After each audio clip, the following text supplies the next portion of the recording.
It's not now it is. Now it is. Yeah, good. Diana Ingram. Very important person. So I have to ask, who has never been in this building before?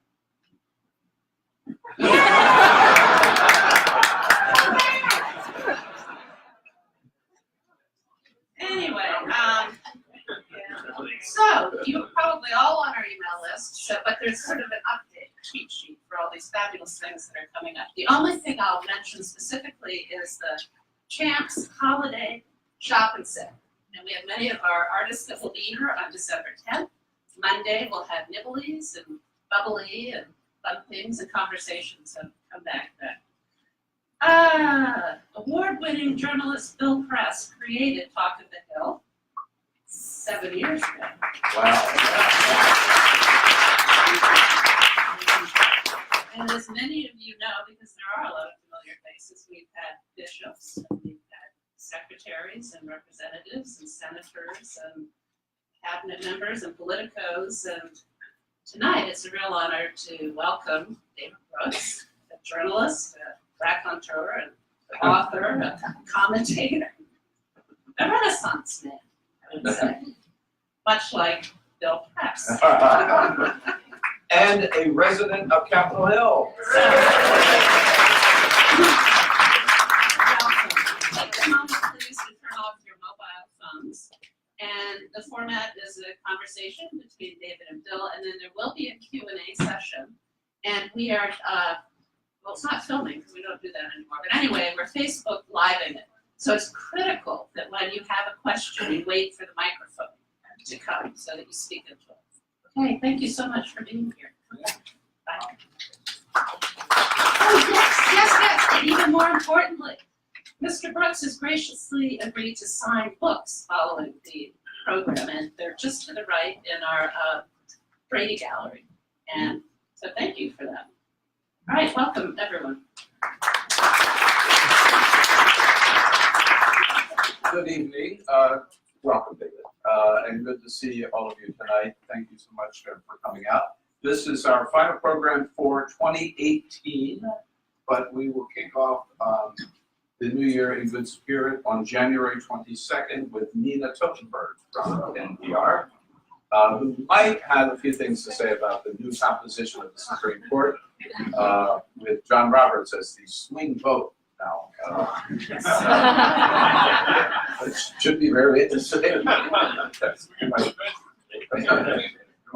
talk about that. Thomas is the swing vote. That's right. Can we hear back there? Were you?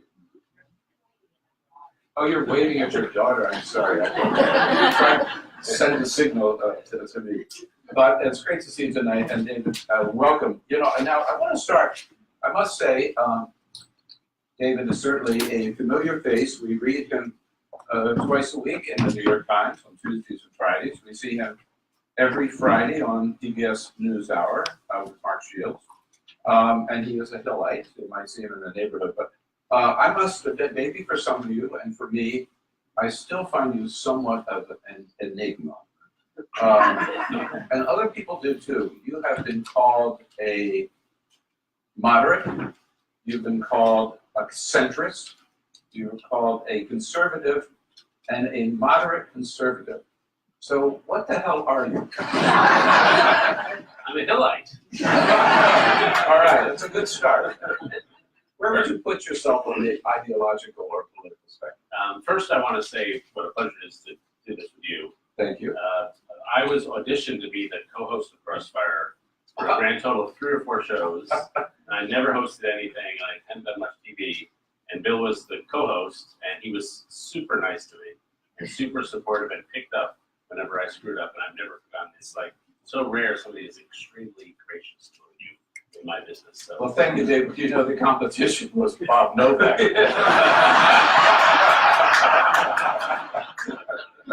So compared to the Prince of Darkness, you were the Prince of Light. You were the Prince of Twilight.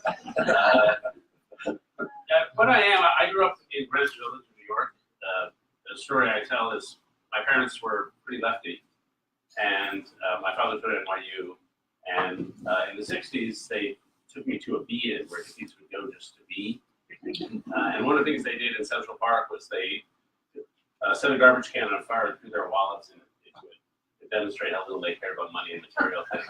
And I was 5 and I saw a $5 bill on fire in the garbage can. And so I broke from the crowd, reached in the fire, grabbed the money, and ran away. And that was my first step over to the right. But then I was a lefty through high school and in college I was a Democratic Socialist. And if you want to go on YouTube, you can see my very first ever TV performance. I was hired to debate Milton Friedman on a PBS show called Tyranny and the Status Quo. And he was the best debater I've ever known. And so the show is me regurgitating something I'd read from like the Paul Krugman type, and then him destroying it in 6 words, and then the camera lingering on me for like 19 or 20 seconds as I try to think of something to say. So that was my first thing. I had a lot of hair and glasses the size of moons. But then I became a reporter in Chicago, and I saw the bad effects of a lot of social policy, unintended effects, in places like Robert Taylor Homes, Ray Green, which were ill-designed housing projects. And I'd read a guy in college who I hated at the time named Edmund Burke. And his core phrase for me is epistemological modesty. And epistemology is what we can know, and modesty is modesty. And the core message was reality is very complicated. And so you should be modest about what you think you can know, and when you do change, do incrementally and gradually. And trust in things that have lasted over the centuries. And so I was doing a report and I thought, a lot of that stuff that Burke guy said were kind of true. And so Burke is now my lodestar, kind of incremental conservatism. The problem with Burke is he's Irish or English, and so he's not American. And America is not only incremental, it's also a dream of social mobility. So my other hero is Alexander Hamilton, who's a Puerto Rican hip-hop star. And he had a philosophy of government that was not, like now we have conservatives right now who believes in limiting government to enhance freedom, and liberals using government to enhance equality. But Hamilton believed in limited but energetic government to enhance social mobility, to make sure poor boys and girls like him have a chance to rise and succeed. And that was picked up by the Whig Party, Henry Clay, James Webster, was picked up by the early Republican Party, and then I think it died with Teddy Roosevelt. And now there are 6 of us left. I'm essentially a Whig. I'd be an American Whig if the Whig Party still existed. So that's what I am. Do you see, it seems to me, that American conservatives today are pretty conflicted, given the politics of the moment? It's interesting. What Donald Trump is not a conservative by any stretch of the imagination. By no definition. Like, there are libertarian conservatives, there are social conservatives. Donald Trump is a populist reactionary. It's sort of like he was bashing General Motors for shutting down those plants. Like, no conservative believes that the state should be intervening in a private firm. And so he is not a conservative. I would say, I think we're in a period of wilderness. Basically what happened was there was a Reagan version of conservatism, which I think was right for the 1980s, but all paradigms age badly, and they become less appropriate to the times. And by the time Paul Ryan came around, he was still mouthing the Reaganite message from 1984. And Donald Trump came in and went, and it all crumbled. Nobody had done any much rethinking since 1980. And people may not like this in the room, but I liken Trump to Abbie Hoffman. Like, Abbie Hoffman was not a great political mind. He was a great dramatist who exposed what was wrong in the old order. And Trump is sort of like the Abbie Hoffman of our day. Sort of a clown who blows things up. And so I think conservatism is now elected conservatives in public are just Trumpian. In private, they're disgusted. And then among conservative intellectuals, I will say I have not lost any friends I valued over this. The people I valued, whether they were writing for National Review or the Wall Street Journal or my colleagues at the Times, we have no time for Trump, no patience for Trump. Mostly because we're moral and cultural determinists. We think integrity and character and cultural norms matter more than anything else. And somebody who rips those up is not doing any good for the country, no matter what else. So do you put yourself in the same category as a Max Booth or a George Will or a Michael Gerson, who have publicly split with Trump, and a couple of them left the Republican Party. Yeah, I mean, I never thought I was a Republican because I'm a writer, not a politician. I was a conservative and never a Republican. My mentor was Louis Buckley, and he always said we're not Republicans. We're conservatives. We believe in embodied ideas. A party is not what we do. And that was a distinction that was precious to me. That's gone away. But I think well, I wrote about 50 columns in 2015 and 2016 saying, don't worry, Donald Trump will never get the Republican nomination. And then when it became clear he did, I wrote a column called No, Not Trump, Not Ever. And that's been my position ever since. So. Kind of says it, right? Yeah. Is there, does conservatism survive Donald Trump? When Donald Trump is gone, is there going to be what we knew as true conservatism still around? I don't think so. I think I'm politically homeless and going to be politically homeless for a long time. Trumpism, basically what happened is the debate changed. There was a debate between small government and big government, and that debate lasted a long time, and there was a little role for people like me who were for limited and energetic government. I sometimes see, I don't think I remember, the Minnesota senator named Dave Durenberger, and I saw him in Minnesota. He had come to my wedding, he was an old friend, and I said, thanks for the advice, Dave. You told me to be a liberal Republican. There was a big future in that. But the debate is no longer big government versus small government, it's open closed. Do you believe that headwinds of globalization and meritocracy are blasting your face? And if you do, you want closed borders, closed trade, you want security, you want an authoritarian style of government. And I don't believe in that. I believe in, ethnic diversity. I believe in openness. I believe in immigration. Hamilton is an immigrant. And so I don't think, and the Republican Party is, Donald Trump better represents the core of the Republican Party than anybody else in the country right now. And I don't think that's going to go away when Trump goes away. The attitudes about immigration, the attitudes about the transition to a majority-minority country, those will still be the big issues. And the Republican Party will be on the opposite side from me. And so I always think about, should I become a conservative Democrat? The two remaining conservative Democrats. And every time I do, my Democratic friends do something crazy that drives me insane. So I'm homeless. I'm homeless. You used the word authoritarianism. I saw in a conversation with Ruth Marcus the other day, you warned maybe that we were either already there or edging toward post-democracy of authoritarianism. Is that what Trumpism is? Yeah, I don't think we're too far down the line. Like people like Madeleine Albright think we're really on that path. The people I notice who are from Central Europe, they're very alarmed because they've sort of seen this play before. I have a little more faith in our system, and I have tremendous faith in Trump's incompetence to get anything done. And so I think if he was effective, we could be going down that path. I just don't think he has an administration. He just does a Twitter account. And so I think we're saved by his incompetence. But one of the things you see as countries slide toward authoritarianism is that institutional power is transferred into personal power. Say somebody becomes president and they occupy an office, and they respect the institutions of the office. The Attorney General is a little separate, the courts are separate. And Trump doesn't recognize institutional power at all. It's all personal. This is about me. Are they loyal to me? And that's a very typical thing you see in authoritarian regimes, that they personalize all power. And we see that, right, with Trump's attitude or treatment of the Department of Justice, including the Attorney General, right? I want you to prosecute. I'm telling you to prosecute. Right. So and so.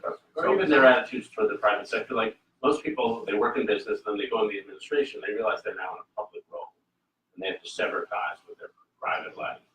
But that's just not a distinction I don't think you see or is aware of. And another institution that the president has not shown much respect for is the judiciary, to the point where the Chief Justice last week even had to speak out and say, wait, slow down, right?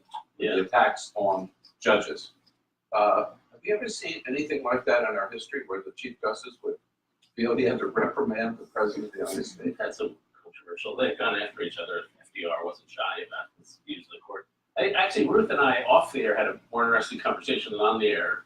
Tell us. Yeah. And I had made the point that it's important to know that we don't have Obama judges, we don't have Trump judges, we don't Bush judges, we have judges.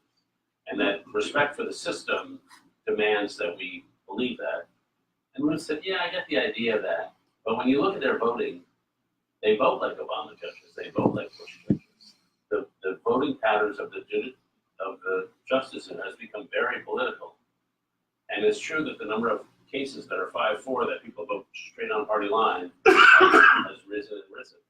I would say, I still think, hypocrisy is, the homage that vice pays to virtue.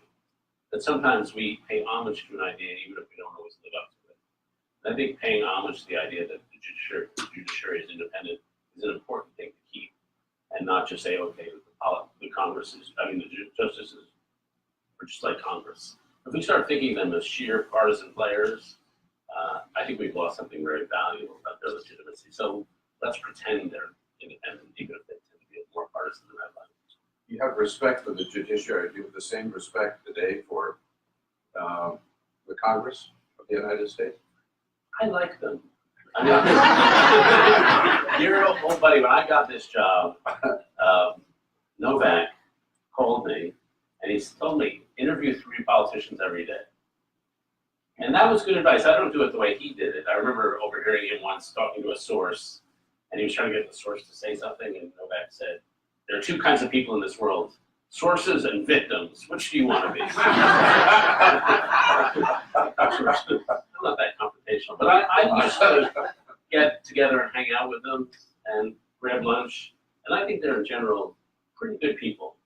I don't think they do this job, because they weren't in it for the right reason. Because the job is just not that glamorous. Probably some people have or have worked on the Hill. I mean, you fly out of here, out of Reagan at Thursday afternoon, and it's filled with all these members of Congress flying back home, the senators up front, the House members in the back. And then they got to drive, and they do this every week, and then they're fundraising. It's just a tough life. Bar mitzvahs. They do all this stuff, and everybody's yelling at them all the time. And so I think their motives are good. And if you met them outside of political context, you would be super impressed by most of them. Ben Sass has this book out. He had a very good interview in the New York Times about his book, which is worth Googling. You just see the depth of erudition of the guy. And then, I've got a bunch of favorites. Ron Wyden from was a favorite. Amy Klobuchar from Minnesota. She's like a normal human being. The story I tell about her, I can't remember if it's true or not, I've told it a few times, is that I'm flying back from Minneapolis. I did some event, and she happened to be seated next to me, so we happened to be in the first class cabin of the plane. And she goes back to work the room, back, just to shake hands, she's a politician. And then she comes up, and the flight attendant sees her coming up in the back of the plane, and the flight attendant says, "Ma'am, you can't sit up here." And so she looks at me plaintively, and I say, "I've never seen this woman before." People sort of joke around with her because she's like a normal human being.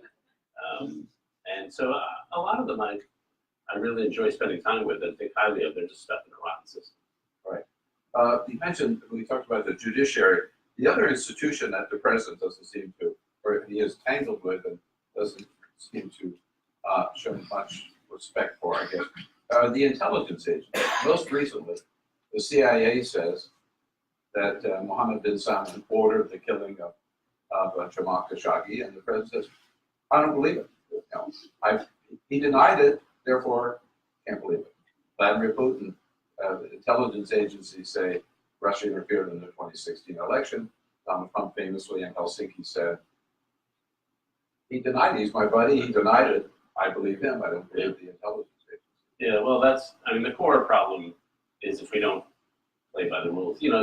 All politicians spin a little, but feel somewhat tethered to the facts. And he has liberated himself from that. And actually, the thing I worry about most is that the agencies are not stupid.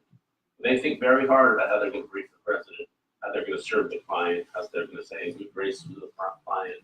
And so I'm a little nervous they're going to start, or have started, shading their briefings so that Trump will like them, which is the normal thing they do. And that would be problematic. So what does it tell you about the American political system that we have a president who is so unorthodox or erratic or whatever word you want to use, and he seems to be getting away with it. Yeah, I Even guess- with members of his party in Congress who dare not speak out against him, or they'll end up like Mark Sanford in South Carolina. My general rule about him is he's the wrong answer to the right question. That the people who voted for him did it for a reason. And after I got his rise so wrong, I've really spent the last, whatever it is, 2 years on the road almost constantly. I think this fall I counted, I was in 23 states in 3 months. So a lot of travel. And talking, just hanging around a lot of Trump voters. It's actually useful not to go to interview them about Trump, because most of the time when you're, say, in Nebraska or Wilkesboro, North Carolina, where it was, he just doesn't come up. All the stuff that we get excited about on a weekly basis, that might as well be the weather pattern in Mongolia. It just is not covered, it's not known, they don't pay attention to it. But A, they like his enemies, which is sort of people like me, and a lot of them, a lot of their lives peaked at age 30, and every job they've had since then was worse. And, 45,000 people commit suicide every year in this country. Since 1999, we've had a 30% rise in suicide. And that's just social collapse. There are 70,000 people dying of opiate addiction every year. And so when you're in these communities, you're just surrounded by carnage. And they needed a change, and they'll say that guy's a total jackass, but he was my shot. And so I think the people I know who support him are completely realistic about it. And they think I needed something, right? I needed a change, and I thought he could bring it. I last week went to a book signing at Brookings for a mutual friend, Stephen Hess, who's so prolific he put both me and me to shame in terms of the books he's turned out. Republican, started out in the Eisenhower administration. Wow. At any rate, he's very disenchanted with the current leader of the Republican Party. And the question he asked, which I hadn't heard anybody raise before, was, he said, my question is whether, when Trump is gone, whether we can get the poison out of the system, or the political process of the political system ruined forever. And his take was, if it's only 4 years, I think we can. If it's 8 years, forget it. Yeah, I guess I would say the poison predated Trump. And so if you ask people, do you trust your institutions? A generation ago, 70% or 80% said, yeah, I trust the institutions of society. Do you trust the people around you? Do you trust your neighbors? A generation ago, 60% said yes. Now it's 32% and 19% of millennials. And so the younger you go, the more social distrust there is. And so if you have a society where people are left naked and alone, they're going to do what the revolutionary roots tell them to do, which is revert to tribe. They need some form of community because we're human beings. And tribalism is sort of the dark twin of community. It's not based on mutual affection, it's based on mutual hatreds. And so Trump plays up the friend-enemy distinctions, the us-them thinking. And so he came along and tapped into something that was deep. And so to me, the poisons that he's injecting from the top are as nothing compared to the poisons that are, and the social decay and the collapse of the sense of connectivity that people are feeling on the bottom. And the change will come as people rebuild communities block by block. Basically, I think one of the things we would come to appreciate is that the state is up here, the market is up here, but under here is the foundation of society, which is trust, which is a fabric of relationships, which is a basic confidence in the legitimacy of our society. And our problem is down here, the foundations right now, more than in the market or in the state. I wanted to ask you about a couple of your during my homework. David Brooks columns and It still came out in paper form. Some of us still get the paper delivered at our doorstep every day. And I was interested in particularly one where you proudly proclaimed, "Yes, I'm an American nationalist." That's a phrase that's been getting a lot of flack lately, particularly because when the president uses it, David Duke says, "Yes, I know what you mean." Right? Yeah. What do you mean by nationalist? Well, first, when I travel around the country, one of the things I always ask people is, at what level of society do you feel most attached? Is it your neighborhood, or your town, your county, your state, country, or the world? And 5% will say the world, 90% will say town. I feel attached to Chicago. I feel attached to New Orleans, or I feel attached to neighborhood.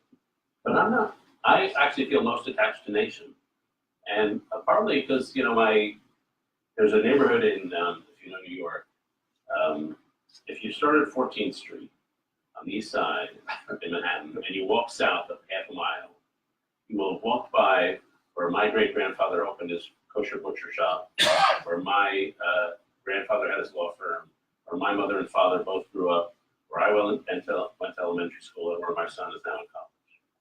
So that's like 6 generations right there. And I was somehow raised with this immigrant ethos that to have come to this promised land, it was an Exodus story. We left oppression, we crossed the wilderness, we came to the promised land.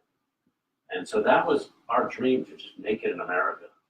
I had an uncle, a great uncle named Irving Browning, who was an actor in the silent movies. And then he became a director. And this was in the days when they made silent movies on the beach in Atlantic City. And he made Westerns. And if you went to his apartment in Washington Heights, it looked like you were in Wyoming in 1860.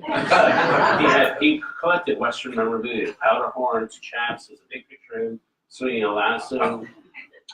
The guy himself never went west of the Hudson River. But it was his image of America that was the great dream. And I was raised with that to make it in America was the great dream. And I remember I was with a friend of mine. I was at the Metropolitan Museum in New York. We were looking at a portrait of George Washington. And my friend was not a direct descendant of Washington, but was an indirect descendant. And he said to me, "What's it like for you? Like, for me, George Washington really is the father of my country. What's it like for you if you're not related to him?" That thought never occurred to me. Of course he's the father of my country. And so, to me, that loyalty is, I do think America is an exceptional nation in good ways and bad ways. And so I just don't want to hand patriotism and nationalism over to him. Right. And Pete basically has, by the way, not that I'm something I'm passionate, care about. Like, I was raised with the Exodus myth. And the Puritans had that myth. The founders had that myth. They wanted to have Moses on the Great Seal of the United States. Martin Luther King talked about Moses more than Jesus. The Exodus was central. And his national myth, Trump's, is the good-hearted, solid people of America are being threatened by outsiders and by elites. And that's not traditionally the American myth, that's the Russian myth. And he's sort of taken that myth and it's appealed to people. But to me, that's not the traditional American story.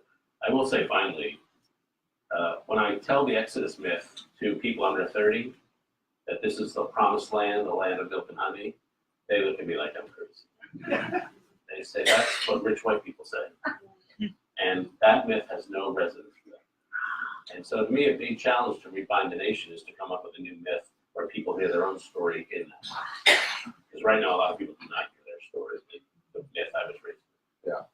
I just want to read a couple of lines from that column because I thought it was so powerful. You say Donald Trump says he's a nationalist, but you can't be a nationalist if you despise half the nation.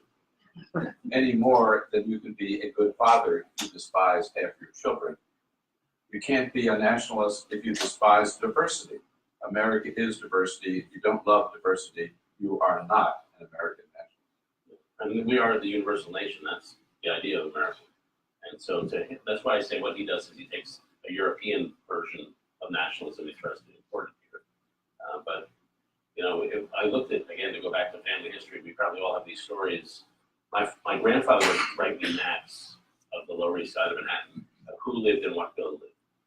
The Finns lived in this building, the Norwegians lived in this building, the Germans lived in this building. And to them, now we call all those people white males, but it seemed plenty diverse to them because they all spoke different languages. And so that's just the repetition of what we've been through. And that's a perpetual American story. And would any of us, I moved to here, true, but I moved here because I was sick of living in Caucasiaville up in Cleveland Park. And I was a real community with some diversity and some urban life. Welcome to this. Yeah. In a recent column too, you talked about, and you sort of alluded to this with this, of what the core of America and where it's hurting today, if you will, in the number of hate crimes that we've seen. And this was right after the Pittsburgh synagogue mass shooting. I saw something today on CNN, which I found very troubling, maybe you saw too, a poll that they just conducted in Europe, which showed that 1/3 of Europeans knew little or nothing about the Holocaust. Among Europeans 18 to 34, 1 in 5 had never heard of the Holocaust. And 1/4 of Europeans say that Jews have too much influence today in business, in finance, and the media and entertainment. There was a guy named Richard Weaver who wrote in the 50s, and one of his sayings was, the problem with the new generation is they haven't read the minutes of the last meeting. And there's a lot of truth to that. And I found that even in our country, we don't have, I don't know what the data is here, but when I travel around the country asking college students about American history, all I can say is whoever decided we should not teach American history in school did a very good job of it. One of my students, and this was at Yale, said, you know, the American Revolution was a rounding error in my high school education. We just didn't learn it. And so there's just a lot of absence of knowledge. And then as for those stats, you know, human nature doesn't change. I mean, there are certain tribal prejudices that some people revert back to, and that's time immemorial. And we were lucky to live through the 90s. I was for the Wall Street Journal. I was a foreign correspondent, and I covered everything from, I guess, Edinburgh to Cape Town, from Wales to Vladivostok. They gave me half the world. And most of what I covered was really good news. I covered the end of the Soviet Union, the fall of the Berlin Wall, the Mandela coming out of prison, the end of apartheid, the Oslo peace process, European unification, and it was just one good news story after another. We should put you back there. I know. But then again, there was one story I barely paid attention to cover, but it did seem very important, which was the Yugoslav Civil War. Serbia, Bosnia, and all that. But in retrospect, that was the most important event I covered. Because the rise of ethnic nationalism and illiberalism has been the trend of the past 25 years, not the erasure of borders and the rise of liberal capitalism. And so we're never going to just escape human nature, which can go to negative and dark places if not nurtured and civilized. I know you're chomping at the bit with your questions, which we'll get to in just a second. So again, wait for the microphone, please, if you will, just so we can get it on camera. So I just want to ask you back to the dirty world politics. Roger Stone, a man I think neither one of us admire, today, he's always pontificating about something. Today he said, absolutely, you can count on this, take it to the bank. According to Roger Stone, Donald Trump is not going to run for re-election in 2020. Give that any credence whatsoever? I mean, I can hope, but I would be very stunned. But he does look like he's having fun. I'll say that. But The president. the president. Oh, yeah. I don't think Roger Stone is having fun. I don't think so. I will say that I haven't interviewed Trump since he became president, or come close to it. But I was on his mailing list in the 1980s. I was living in New York. I worked for the Journal, and I got invited to his parties. And I remember there was the first one for the opening of Trump Tower on Fifth Avenue, and it was the weirdest collection of C and D list celebrities you'd ever seen, and sort of corrupt city officials. And a friend of mine came up to me, saw me across the party, came up to me and said, "Not indicted, not invited."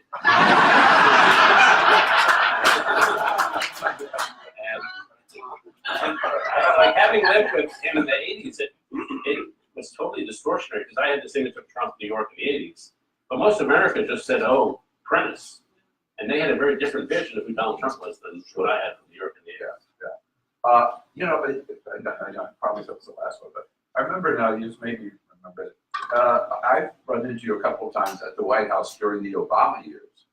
when you were there with a group of columnists to sit down and talk ideas with President Obama. How often have you done that with President Trump? Zero. The moment was too much. I would have, especially in the early years of Obama, I would write a column praising him and I'd hear nothing. And then I'd write a column criticizing, 2 in the afternoon, doesn't want to see you in the Oval Office. So I'd go in and I'd spend an hour with him and he'd explain to me why I was wrong. And this happened like 7 or 8 times. And I finally said, Mr. President, you're giving me a very bad incentive structure. Because when I learn something nice, I hear nothing. When I criticize, I get all this time. But he really believed in argument and believed he could sway you with evidence. Which sometimes, I mean, he's a very smart guy, sometimes he did. And I will say this, tell one other White House story. This was with President Bush. About 2006, I went in with Max Food to interview Bush. And we were hitting him hard on the Iraq war, how badly it was going. And saying, not enough troops, whatever. And he was screaming at us. And Bush I tell my Democratic friends, he's 60 or 70 IQ points smarter in private than he appeared in public. And my Democratic friend said, okay, he's up to 80. He was plenty smart. But he was screaming at us in a very intimidating way. But he kept saying in the middle, I want you to know I'm enjoying this, I'm enjoying it. And he never got a chance to have an argument because the staff wanted to protect him from having a bad meeting. Yeah. And so presidents often don't have a chance to really just shoot the breeze because they're so busy and the staff has got an agenda. I'll tell one other name dropping story, dropping names. I used to get in a monthly cycle with Condoleezza Rice, off the record interviews. And I didn't know much about foreign affairs. It's not been my specialty the last few years. And so I finally said to her, why do you have me in all the time? I really don't know much about this stuff. And she said, and don't take this wrong, she said, it's not really to hear your questions, but it's to hear myself think. I don't have a chance to hear myself think. And so if you ask some vague general question, because that's all I do, it gives her a chance to step back. And I think for people in office of all stripes, their face is so close to the windshield, it's hard to think. Henry Kissinger famously said, you never build up human capital in office. You only spend it down. You can't learn. And so they need a chance to just think. It's tough for them. You know, it is great to live on the Hill. It's a great community. And you're welcome to those of you who are here tonight who don't live on the Hill. But I just want to mention, and one of the things that I think this Hill Center is emblematic of it, is there's such a great community spirit on the Hill. And you mentioned, I appreciate if you just tell a little bit about what you and your wife are doing in terms of the kids that you're helping on the Hill, your own little community spirit, the community that you're building on the Hill. Yeah, these are not, our New Year's resolution is to actually get integrated into this community. But we fell into this thing, it fell into our lap. I have a friend named Kathy and David. They live in Crestwood on 17th Street. And they have had a friend in the DC public schools and their kid was at Wilson. And he had a friend named James whose mom had some health and drug issues and dad was gone. So James had nowhere to live a lot of the time, nothing to eat. And so they said, well, James can stay with us. And then James had a friend and James had a friend. And so I walk in there for the first time. I get invited by a mutual friend to have dinner on Thursday night. And there's Kathy and David and 40 kids, 17 to 19 or so. And they all come from homes that are a little messed up in one way or another. And I reach out my first day to shake hands with one of the kids. He says, we don't really shake hands. We just hug here. And I'm not the huggiest guy on the face of the earth, but I've been going back every Thursday and just hugging through, and you get into this community. And what we give them is an audience so that they can display their talents. You wouldn't know it if you're our age in DC, but if you're under 25 and African American, there's a fantastic art scene.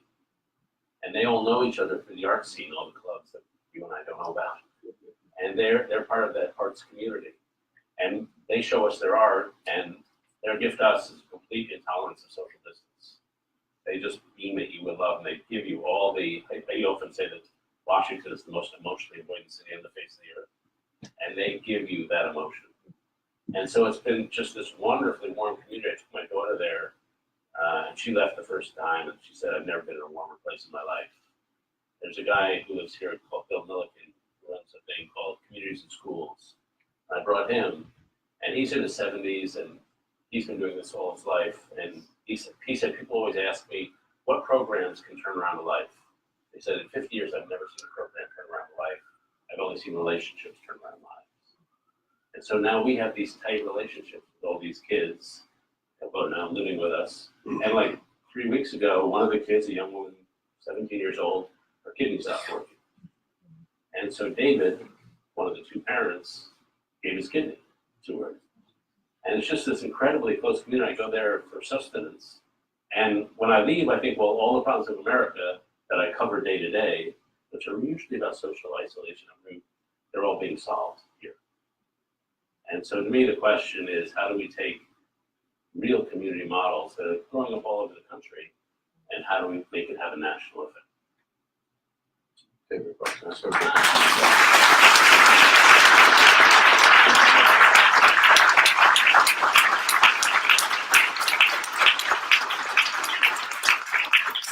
Thanks for spending time with us tonight, and here we go.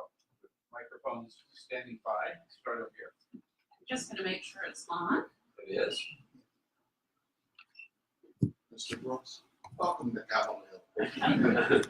If you had seen the 18th century drawing of the District of Columbia, Capitol Hill, I think, would have been designated as one of your favorite cemeteries, Edmund Burke Cemetery.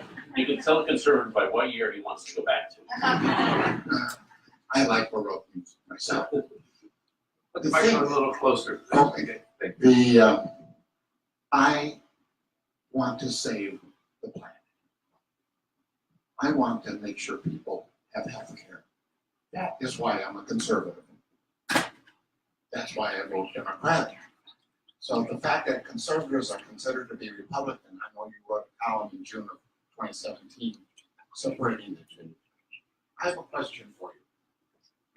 Will you be willing to ask your editor at the New York Times, and are you willing to make the point of view on your 15 minutes of the news hour each week to make sure that there's a conservative with a small c is different than a capital C, as Congressman Scalise spelled it in a campaign literature he sent. Well, I do think I am a conservative with a small c. And so I do, and the question, our problem, frankly, is if you look at the Times, my joke about being a conservative columnist in the New York Times, it's like being the chief rabbi in Mecca. So we've got three, a guy named Ross Douthat, a guy named Brett Stevens. We're all anti-Trump. And I think we're all, two of us went to Chicago, one went to Harvard, we're really diverse.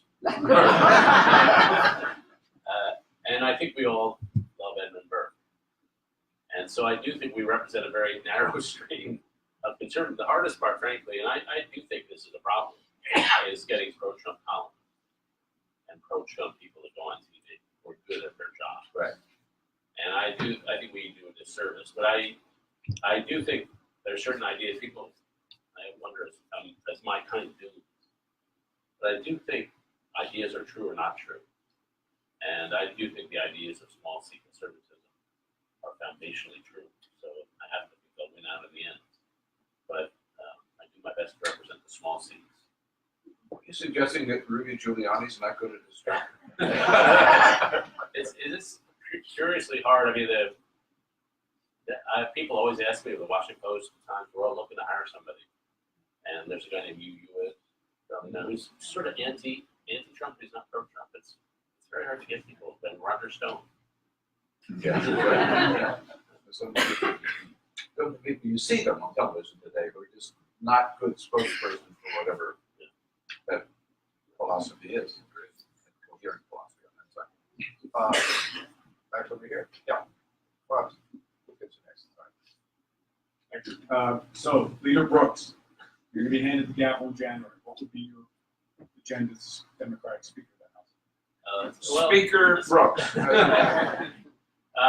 First, I would try to figure out what is best restaurant on the hill. I'm still staying. Going with Aquadune, but I don't know. We'll take a vote at the end of this. I need advice. I've long thought, the core problem, to me, the core problem is social isolation. I think that's probably not a political problem. That's a problem that has to be tackled community by community. I guess the thing I would do is first a big human capital campaign. I do think the core problem is the disenfranchisement basically of the bottom 80% of the country. And you can solve that in a bunch of ways. I think there's some workplace reforms that would do wage subsidies, an income tax credit much bigger, just to transfer money to the working classes. But I think ultimately it's a human capital problem. You've got to make people capable of succeeding in the capitalist economy.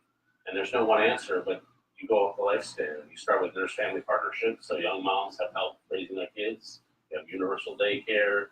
You have a much more wraparound services at elementary school. You basically make it so at every stage of lifespan, mentoring programs, young people are surrounded by loving relationships. And if they're surrounded by loving relationships and healthy communities, then they're going to have a lot more greater chance of graduating from high school and a lot greater chance of graduating either through a trade school or college or whatever. One of the mistakes we make is we have one model of success in this country.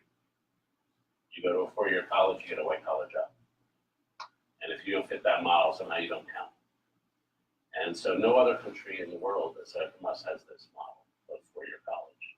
Most countries, 80% of people are doing some sort of profession. And so we should diversify that. Basically, I would everything to economically empower the working class. This would be my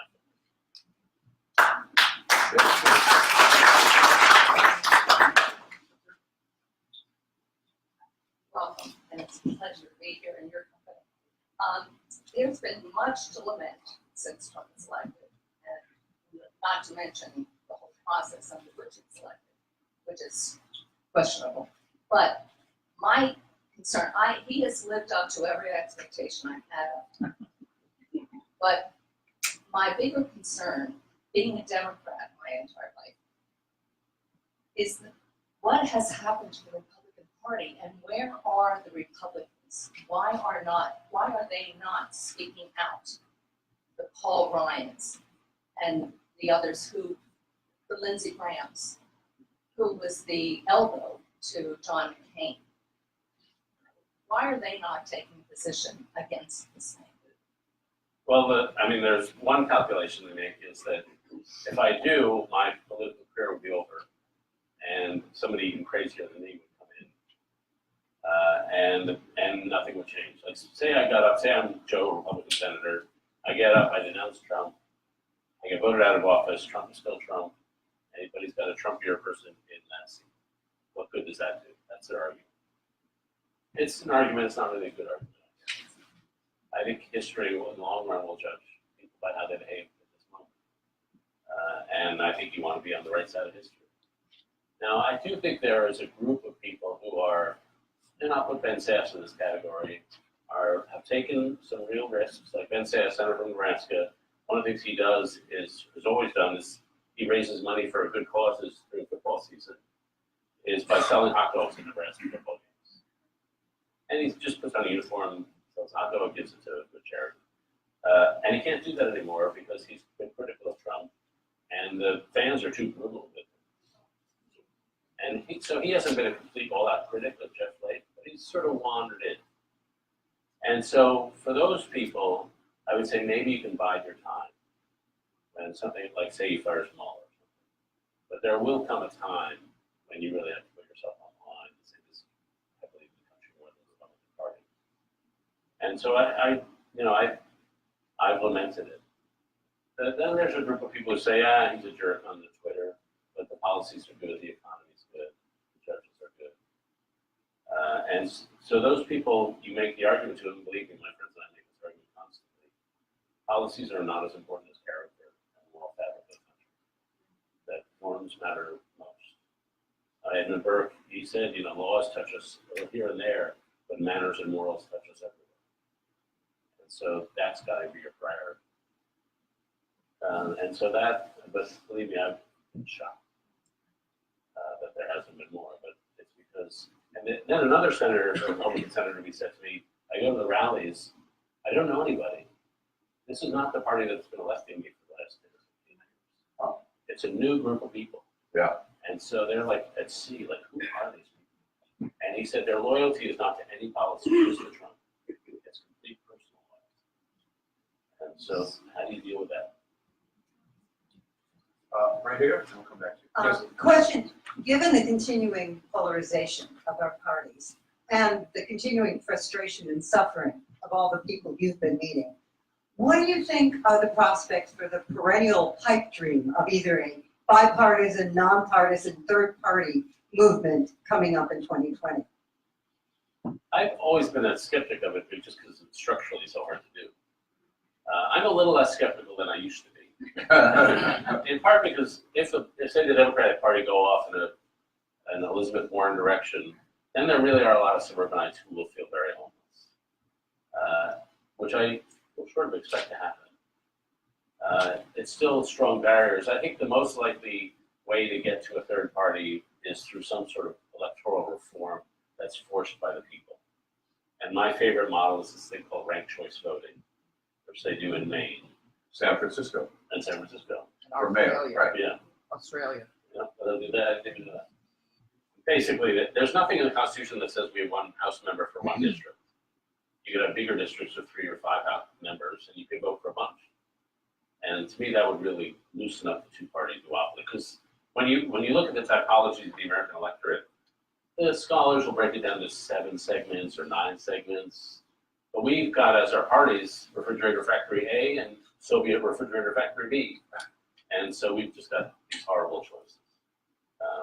And so I think it's more likely than not, but I'm more likely, well, if the Republican Party becomes a slowly declining 35% party, then I think eventually you can begin to see something, but that would take a little time.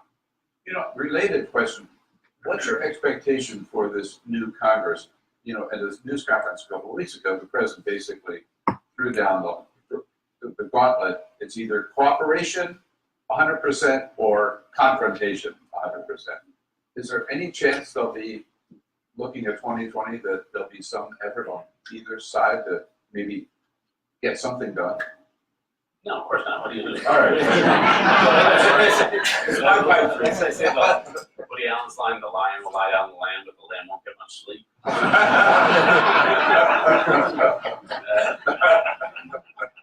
No, I've thought about this, like, what are we doing in the next 2 years?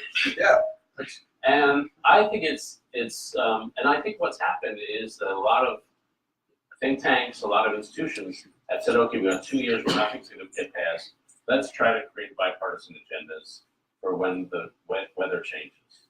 And so everywhere I look now, the Heritage Foundation, the Brookings and AEI and Center for American Progress, they're all getting together and ganging up together. And one thing they're realizing is we have more in common with each other than we do on the extremes on either side. I was at a group of economic advisors from the Bush, Clinton, Obama administration. And one of them made the point that we used to define the parameters of the debate. Now we're not even in the debate. And I think that's true. A lot of the people who are the mainstream Democrats, the mainstream Republicans have sort of been marginalized all of a sudden. So there are all these people sitting out here. And the final thing I'll say, and this I truly believe, I write less and less about politics, because as I've said, I think the problems in our country are societal, not political. And the challenge in the next 2 years is to weave communities together at the local level, local by local by local, and relationship by relationship. So it's very hard to govern a country where people feel alienated and distrustful. You have to give them something to be trustful of. And when you look at countries that turn around, I've looked at a lot of countries that have recovered from periods like this. And the easiest thing is getting attacked. Like if Canada attacked us, I used to make that joke, and then after the trade war, they might actually do it. But in 1890, America had this big economic transition, industrialization, massive wave of immigration, massive political corruption. It was a society that looked a little like us. What happened? First, there was a religious revival. The social gospel movement replaced social Darwinism. A very communitarian ethos replaced a very individualistic one. Second, there was a civic explosion of new institutions. Within 5 years, you saw the creation of the Boys and Girls Clubs, the Boys and Girl Scouts, the temperance movement, the settlement house movements, the labor unions, the NAACP, the environmental movements. They all grew up all at once. And they rebuilt communities at the local level. And then third, they created the progressive movement. So it was an intellectual cultural movement, a civic movement, and then political. That's probably how society has to be fixed. The politics as the lagging indicator. Yes, sir, right here. In my home state of, is it home? Yes, you're good. In my home state of Alabama, we have a societal problem. And we were very sorry to see Attorney General Sessions fired because he's going to come back to Alabama. So we need help from Doug Jones. Will you help Doug Jones?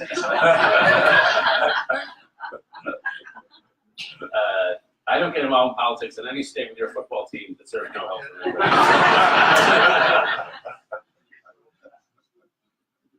Well, I know an hour is not enough with David Brooks, and you're yearning for more. You have your chance. David has 4 books out, and some copies of several of them are here with East City Books, our great local bookstore, right down the hall. Take advantage of that, and David's next book will be out in April, called The Second Mountain. So maybe in April we can have you back and talk a little Second Mountain. So a great